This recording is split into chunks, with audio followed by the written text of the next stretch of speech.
तो हर्ष मावरा, सबसे पहले स्टार्ट करेंगे. Tell something in brief about yourself and then about your character. Harsh, will start with you. मैं वैसे तो ग्वालियर से हूँ, एमपी से, और मावरा बहुत बार ये सब सुन चुकी होगी, पर आपको मैं बता देता हूँ. ग्वालियर से भागा हुआ 16 साल की उम्र में, शॉर्ट में बताता हूँ. दिल्ली गया, दिल्ली में मैंने हमारे इंटरव्यू में हमारे शॉर्ट होते जा रहे हैं. Don't realise that these people we need to tell all over again. चलो डिटेल, थोड़ा डिटेल. ग्वालियर से भागा हुआ 16 साल, फिर I went to Delhi. Delhi में सारे काम किए, एसटीडी बूथ में काम किया, साइबर कैफे में काम किया, फिर डीवीडी डिस्ट्रीब्यूट करी. वहाँ से बॉम्बे आया, बॉम्बे में डीवीडी बांटी.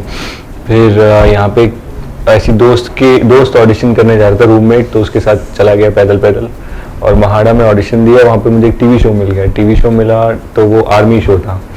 तो क्योंकि शाहरुख सर ने भी आर्मी शो से शुरू किया था, तो यही सोच के मैंने वो भी कर लिया कि कुछ कनेक्शन ही हो जाएगा.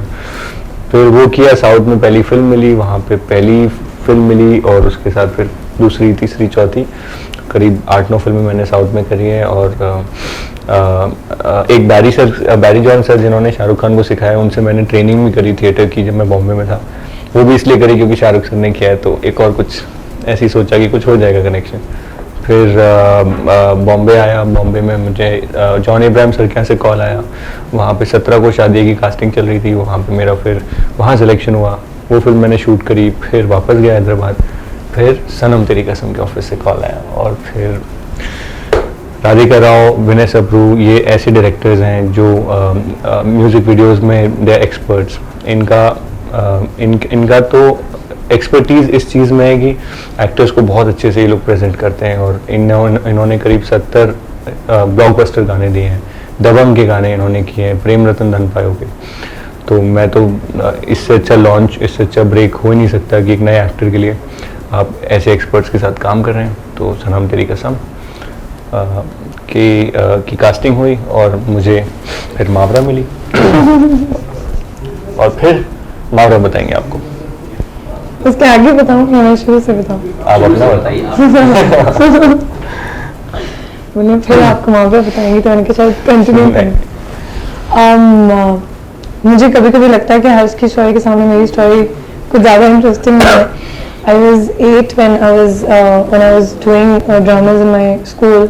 I played Barbie and all those characters that I think every child does. But from there on, I was picked up for theatre plays in my city, and I've done plays like Mary Poppins in Chicago and the typical English plays that happen around the world. So I've taken part in them. From there on, I was chosen for VJing for a channel. From there, I was chosen for my first show that I did for TV. And उस TV show के बाद I kept doing TV shows for a while. And after I think the second last one that I did, Aista Aista, that's the one Radhika ma'am watched. And I got a call from them telling me that I'm on board for Sanam Teri Kasam. And they just told me just the synopsis, and they just said that for us you're on board, we've seen your work, and now you just fly in so we can just start working together. So it was that nice and sweet. Or because when they called me, I also got very excited because it was a character that I think I'll not get for the next 10 years again. And इतना meaty character और ऐसी girl oriented story where at least the girl actor, I'm sure Harsh also feels the same, but I felt that as an actor I was allowed to perform and explore all the sides of being a performer. I was able to be a nerd, to be a drunkard, to be the quintessential Bollywood heroine with the sari and baal ude and all. And then of course there were 7 wonderful songs. These were the things which were initially told to me. So मेरे लिए बहुत exciting था to be getting such a meaty character, and then so many songs by Himesh sir and Arijit and Ankit, all these names that any debut would want and associated to their film. So yeah, this is how Sanam Teri Kasam happened. Were there any second thoughts before being a part of the movie Sanam Teri Kasam? Because you are coming from a television background and everything is different over there. So how difficult or how different was it over here in Bollywood specifically? This is not the first Bollywood film that I've been offered. I've been turning down a few films in the past 1.5 years.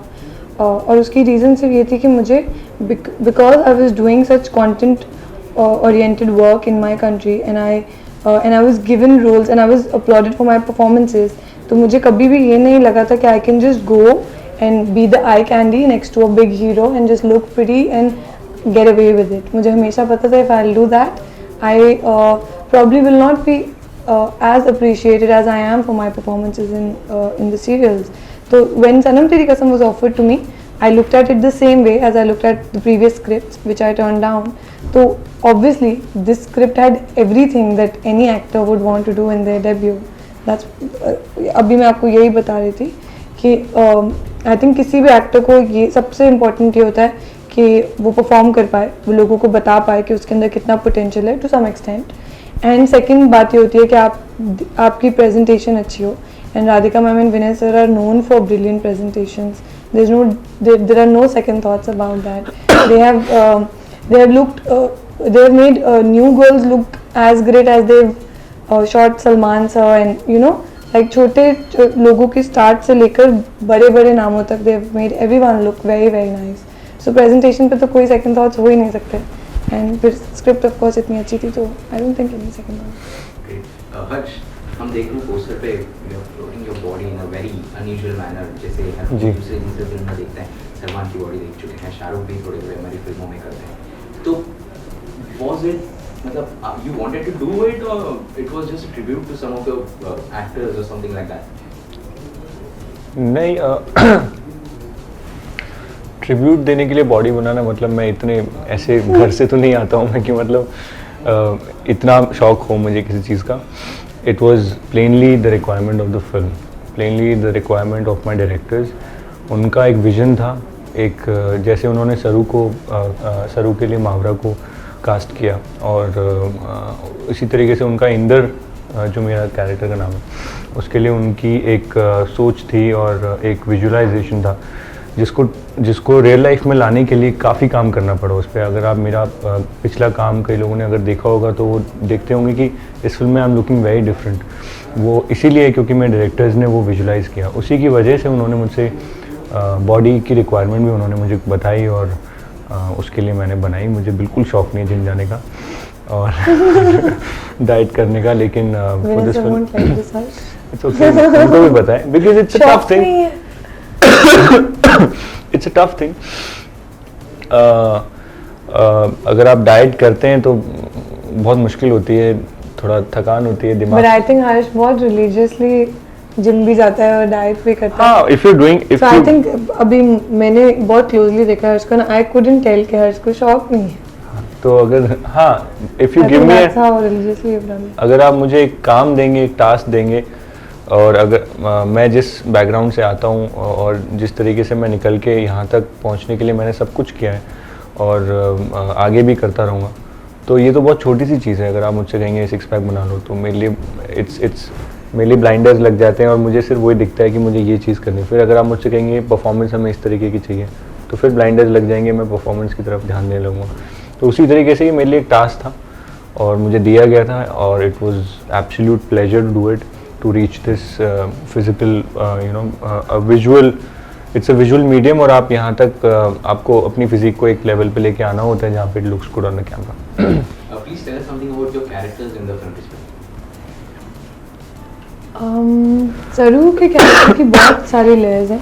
मैं थोड़े से लफ्ज़ में सिर्फ थोड़ा सा ही बता पाऊँगी. She is a big dreamer. ये तो मुझे स्क्रिप्ट पढ़ते ही आइडिया हुआ था. Big dreamer at heart, very compassionate girl. सबसे प्यार करती है और यू नो सबका भला चाहती है and all. But I think सबसे जो प्यारी बात है वो ये कि she is very family oriented, so much so that she will put her family before her dreams. So I think that's something I also felt is, you know, when you see compassion in a character, that's a quality that I see in every human being as the first thing कि कोई compassionate है या नहीं.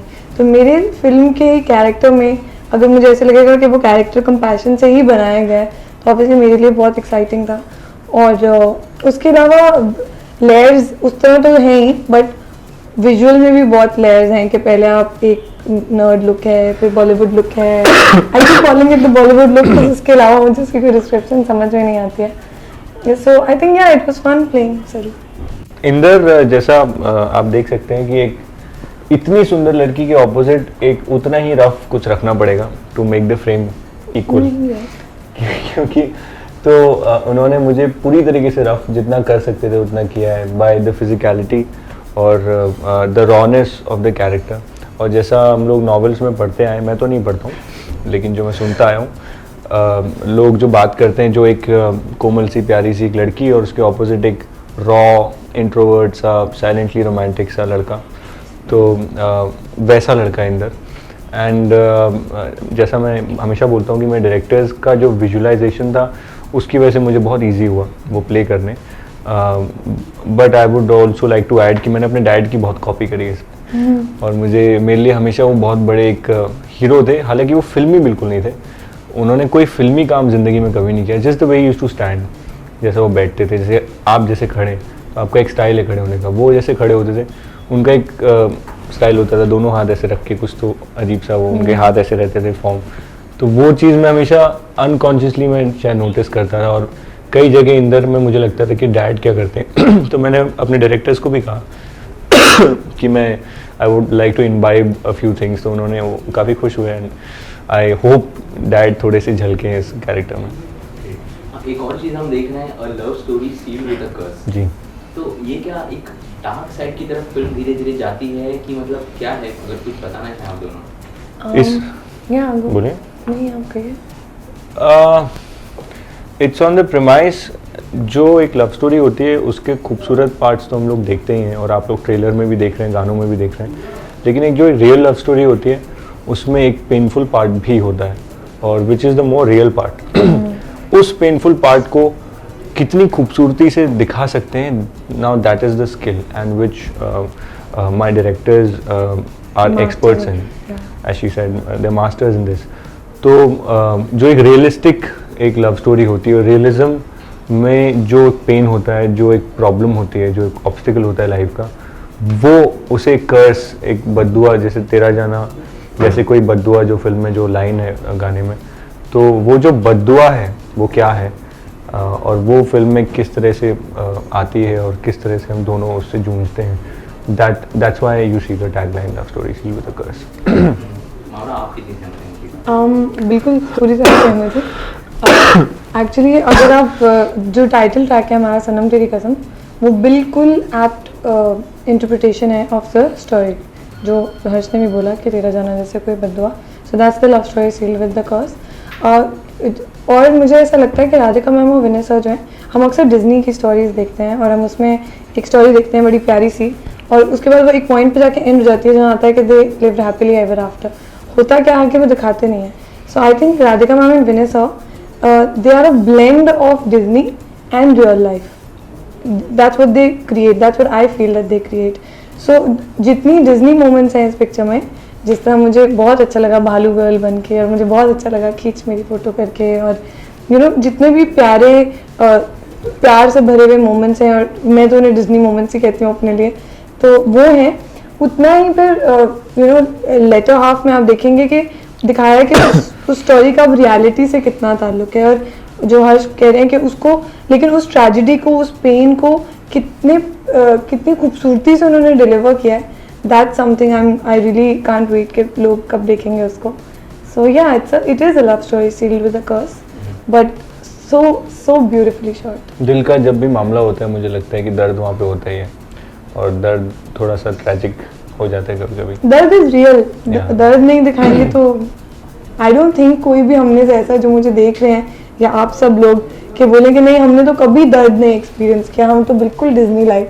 सो I think dard is the very essential part of our lives. दिल लगाए तो दर्द तो 100% पैकेज है, इट्स अ पैकेज डील। तो उसको कितनी खूबसूरती से विनय सर राधिका मैम ने दिखाया है, वो आप लोग देखिए। अच्छा हर्ष, हमने देखा ट्रेलर में मावरा जब वंस बड़े पर्दे पे दिखाई देती तो काफ़ी अलग थी, और जब अब रियल लाइफ में उन्हें हम देखते हैं, आप देखेंगे तो कुछ डिफरेंस लगा आपको वर्किंग? बहुत ज़्यादा डिफरेंस है, और ये इसका क्रेडिट मावरा को और डायरेक्टर्स को जाता है कि उन्होंने इतना काम किया है इस फिल्म पे। जब मैं पहली बार मावरा से मिला, जैसा कि आप देख सकते हैं, मतलब मुझे ऐसा लगता है कि रेफ्रिजरेटर में से किसी चीज़ को निकाल के बाहर रख दिया है और उसको मतलब मुझे नहीं हवा- पता इसका मतलब क्या है, जो हमेशा हर्ष बोलता है रेफ्रिजरेटर में हवा- से निकाला है, तो इसका मतलब क्या है? मतलब मुझे हवा पत्तियाँ कुछ नहीं लगनी चाहिए ऐसी, मतलब ऐसी कुछ इनकी प्रेजेंस है। और उसके बाद जब वो एक नर्ड का लुक, एक चश्मिश और चोटी और साउथ इंडियन ब्राह्मण का इन्होंने रोल किया है, तो इट्स कमेंडेबल जैसे मैम ने इसे डिज़ाइन किया है और विनय सर ने उसे क्रिएट किया और मावरा ने जिस तरीके से उसके ऊपर इतना काम किया है। आई थिंक लड़कों के लिए it's a little easier to look a little rough, look a little, लेकिन मुझे नहीं पता एक सुंदर लड़की जो नेचुरली सुंदर है उसको एक चश्मिश का रोल और उसके बाद transition to you know when she is changing in the song.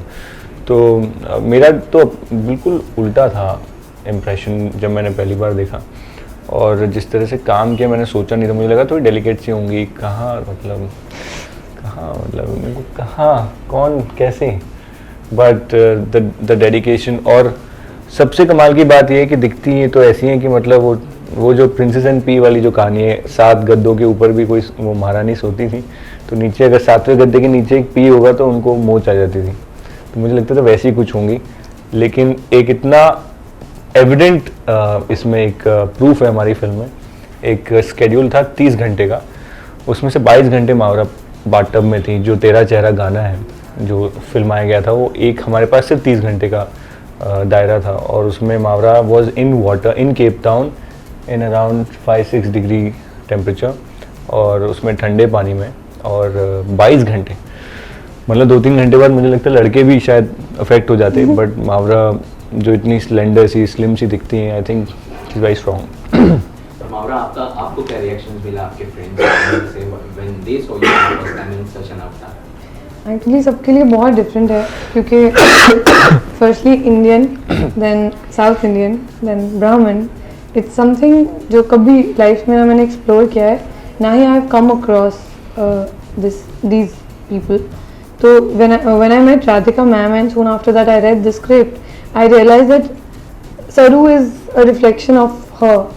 तो तब से ही मैं उनको बहुत ज़्यादा नोटिस करने लगी कि अच्छा वो क्या बोलती हैं, कुछ चीज़ें वो कैसे प्रोनाउंस करती हैं, बिकॉज ऑब्वियसली मुझे ऐसा लगा कि सबसे ज़्यादा मैं उन्हीं से सीख पाऊँगी, बिकॉज इतना क्लोजली उन्हीं को देख रही थी, जो एक साउथ इंडियन लड़की जो मुझे प्ले करना था। तो आई थिंक सब लोग बहुत ज़्यादा खुश हैं। एक्चुअली जिस तरह मैंने किसी साउथ इंडियन से इंटरेक्शन नहीं किया हुआ, मेरे फ्रेंड्स एंड फैमिली ने भी नहीं किया हुआ, तो उनके लिए this is an absolute character. वो इसको मेरे लिए रिलेटेबल नहीं, उनके लिए ये नहीं है कि हाँ ये मावरा है, उनके लिए वो सरू ही है। You know with that bindi on, मैंने लाइफ में कभी बिंदी नहीं लगाई, तो वो बिंदी देख के और साड़ी में देख के और फिर चश्मे में देख के, तो हर जगह पे जो भी सॉन्ग्स अभी तक आए हैं, खींच मेरी फोटो भी उनके लिए कुछ कैरेक्टर था, और सनम तेरी कसम भी। So I think they are very, at least that's what I think, they're very overwhelmed, they're kind of impressed with me also. So yeah, I'm happy about that. So talking about music, which are your favorite tracks? हाँ जी, हाँ जी, आपका तो brief सा answer है, मेरे तो सारे। मावरा बहुत इसमें क्लीशे आंसर देती हैं। मुझे मावरा के इंटरव्यू से सिर्फ यही कंप्लेंट है कि मावरा के सारे गाने फेवरेट है, और ये ऐसा जब एक्टर्स बोलते हैं ना तो मुझे खुद बड़ी अजीब सी बात लेकिन मैं लगती है। क्या करूँ, I can't pick and choose. बाबा आपको I think एक करना पड़ेगा चूज आज, प्लीज। हाँ, एक गाना। एक गाना ना, मैं अगर वही आंसर फिर मैं आपको दूं। देख, अच्छा, 7 में से 2 बहुत बड़ी बात है ये। क्या है? एक 2 एक अभी हर्ष 2। खींच मेरी फोटो को मैं इग्नोर नहीं कर सकती। खींच मेरी फोटो मेरा DDLJ मोमेंट है। मुझे जब खींच मेरी फोटो की नरेशन मिली और जब मैंने सॉन्ग सुना, तो मुझे एकदम लगा कि ज़रा सा झूम लूँ मैं, टाइप कुछ करने वाली हूँ मैं, तो मैं बहुत एक्साइटेड हो गई। So I call it my DDLJ moment and I adore that song. Akasa ने बहुत क्यूटली गाया है, और मुझे somehow अकासा की आवाज़ भी हस्की है और मेरी आवाज़ भी हस्की है, तो मैं बहुत खुश हुई थी कि अकासा है सांग फॉर मी, खींच मेरी फोटो। और फिर अब मैं क्या, how can I pick between Arijit and Ankit? Please tell me, how do you do that? How does one select one? Ankit Tiwari. Okay, so Sanam. अच्छा, फर्स्ट फेवरेट खींच मेरी फोटो है, second favourite 2। I think it's like a dream come true for any debut to have Arijit and Ankit sing for your film, for your first film. तो अब आप किसी को भी ignore नहीं कर सकते। Himesh sir has magically composed the songs and उसके बाद एक गाना आप सुन रहे हैं, आपका पहला गाना आ रहा है अंकित की आवाज़ में, आपका दूसरा गाना आ रहा है अरिजीत सिंह की आवाज़ में. So it's very overwhelming and it's very difficult for me to choose one. I think तेरा चेहरा इज़ अ, किसी को बहुत ज़्यादा प्यार में पड़ना हो तो वो तेरा चेहरा सुनते जाए, और किसी का नया नया ब्रेकअप हो तो वो सनम तेरी कसम सुन ले.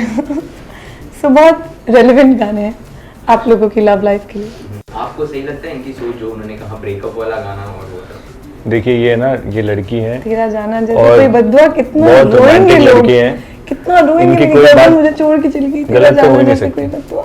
उनकी बात गलत तो हो ही नहीं सकती, लेकिन हाँ मैं हमेशा इनसे पूछता हूँ एक गाना बोलिए तो बोलती नहीं एक गाना. अच्छा चलो खींच मेरी फोटो. खींच मेरी फोटो, ठीक है. मेरा फेवरेट गाना तेरा चेहरा है, क्योंकि मेरा उस पर ऑडिशन हुआ था और बड़ा अजीब ऑडिशन था. उन्होंने कहा मुझसे कि आप इस गाने पे ऑडिशन कीजिए, और मेरे को ज़्यादा कुछ मेहनत करनी नहीं पड़ी क्योंकि अरिजीत जी ने जिस तरह से गाया है वो गाना, तो कोई भी अगर उस पर लिपसिंग करेगा तो I think he will get this film very easily. Thankfully I was there in the office. और हाँ एक सेकेंड जी. तो या तेरा चेहरा फॉर मी. अगर फाइनली आप दोनों को पूछे कि व्यूअर्स के लिए ऐसे क्या एक खास बात है जो फिल्म करेंगी हर्ष एंड व्यूअर्स के लिए? व्यूअर्स के लिए एक ऐसी ऐसा कोई चीज क्या जो खास? फिल्म में लोगों को बहुत काफी पसंद आएगी, कोई एक चीज.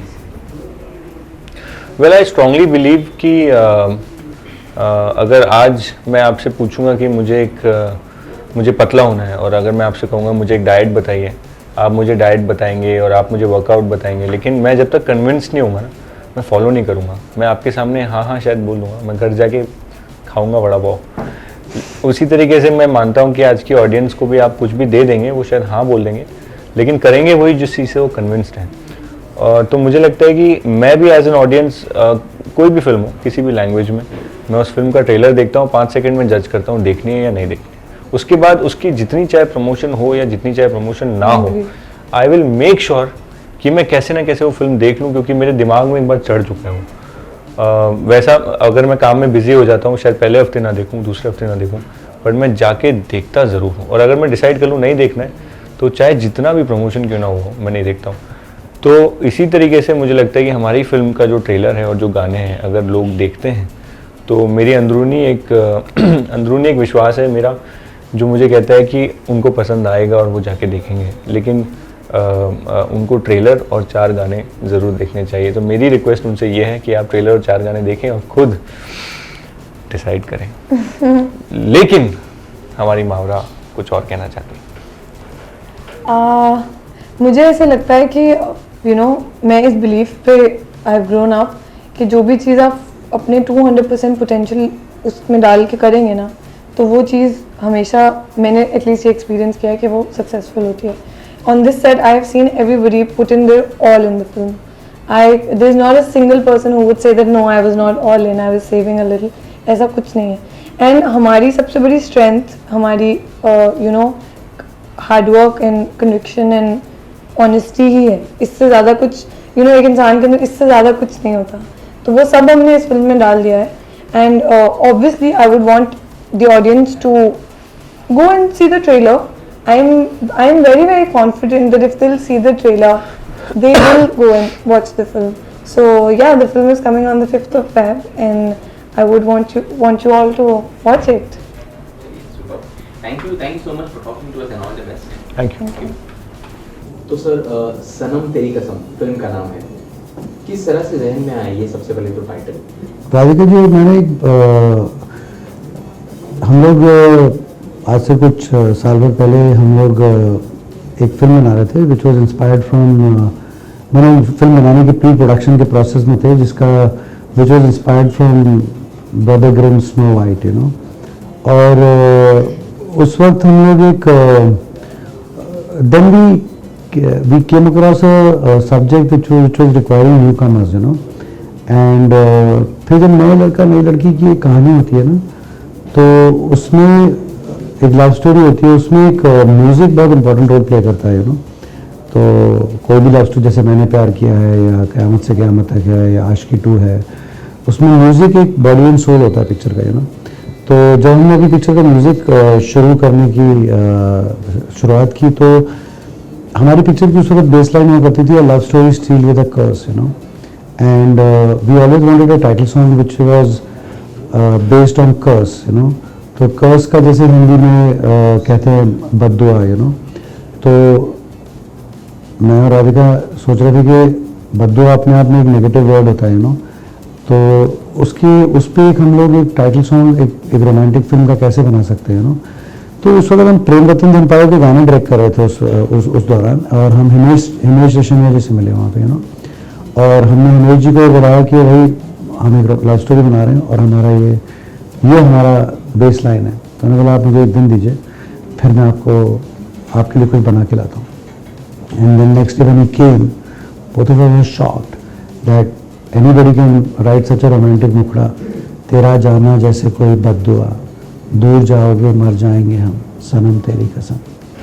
एंड जब उन्होंने बताया तो हमने कहा बट हिमेश जी आपने तो हमें हमारा टाइटल भी दे दिया.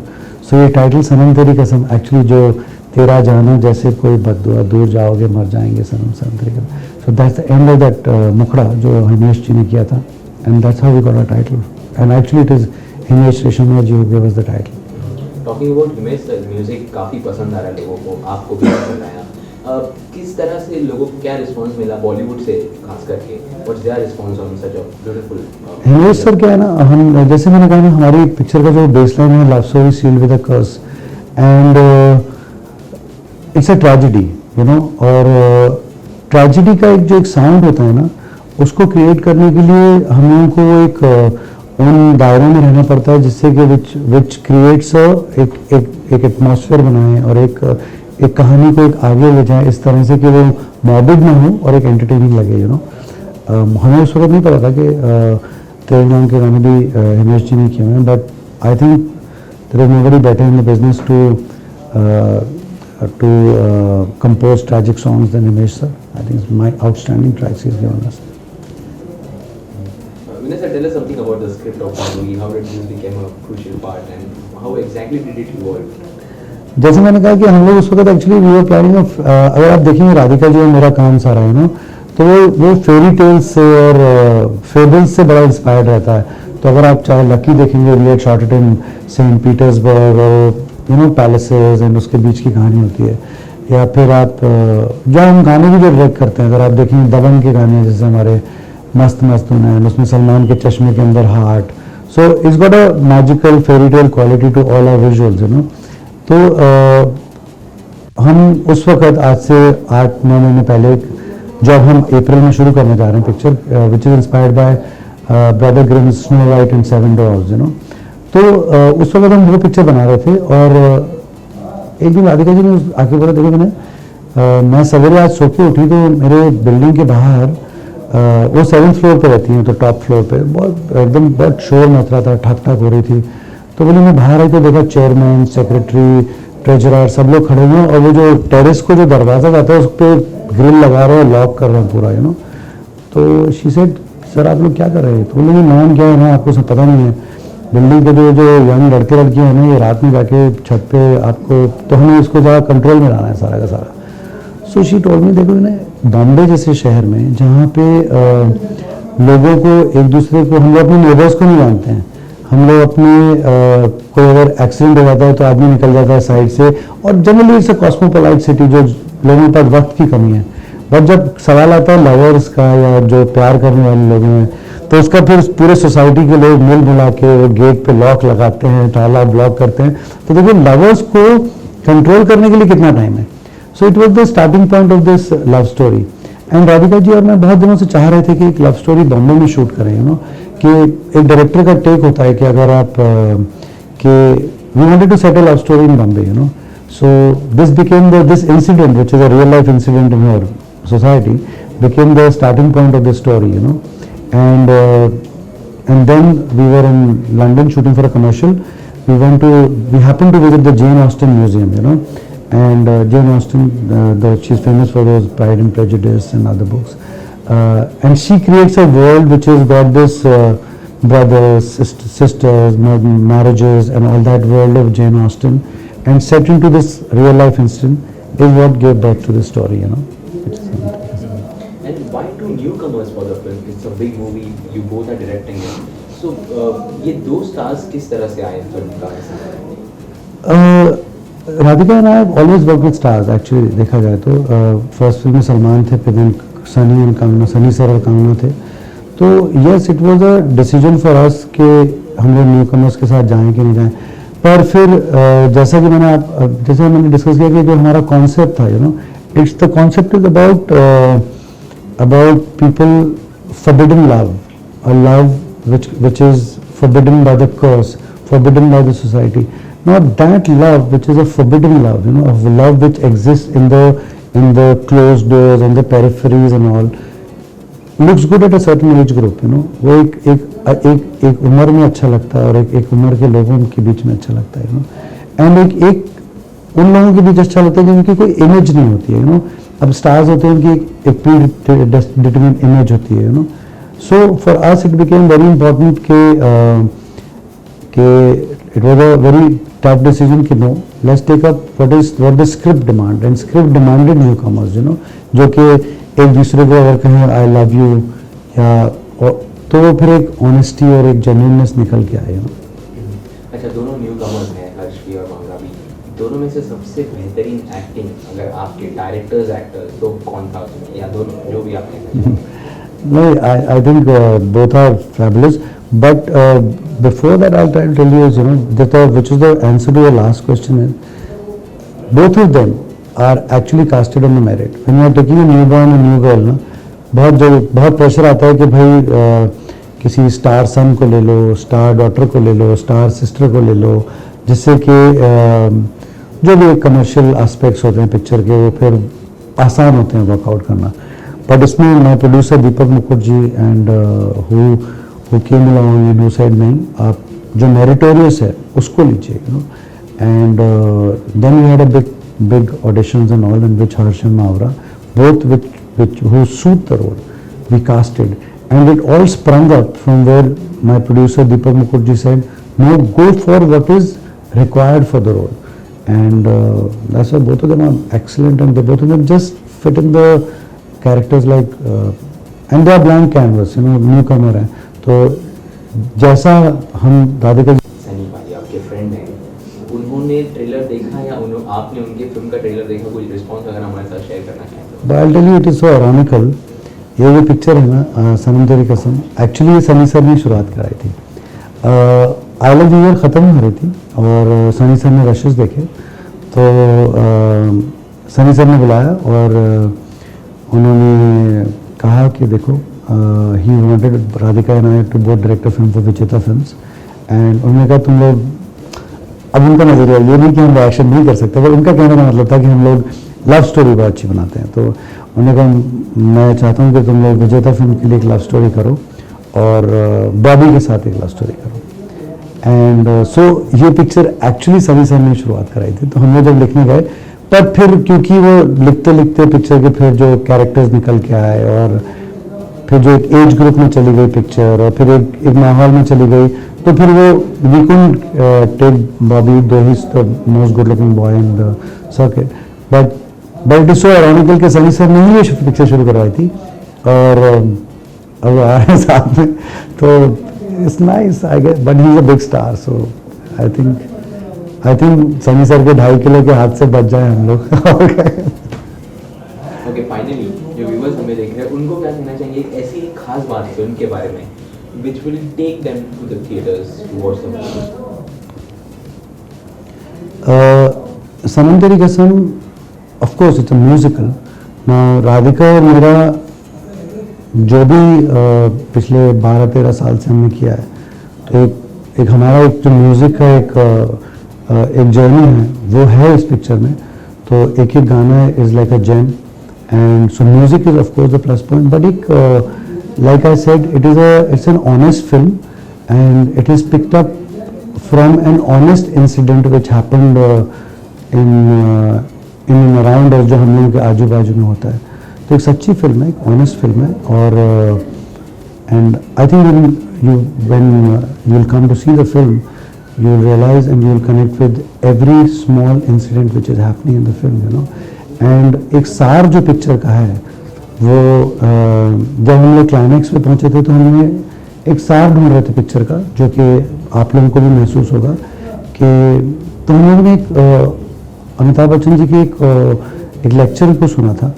और हम लोग क्लाइमैक्स लिख रहे थे और क्लाइमैक्स में कहीं कहीं अटके हुए थे। तो उन्होंने एक बोला था कि एक ज़िंदगी में कभी वो किसी पोजीशन पे थे जहाँ पे वो बहुत ही लो थे, तो उनके फादर ने उनको बोला था कि तो उन्होंने अपने फादर को कोट किया, हरिवंश राय जी को, कि उनके फादर ने उनको बोला था which rejuvenated his life and that become, जो कि हमारी पिक्चर का क्लाइमैक्स भी बनता है, जो कि हरिवंश राय बच्चन जी की एक पोएम है, मन का हो तो अच्छा, ना हो तो और भी अच्छा, क्योंकि वो ईश्वर की मर्जी है। So this is so an honest film with a hope and with a line for the future is what Sanam Teri Kasam is. Superb, sir. Thank you so much for talking to us. Pleasure.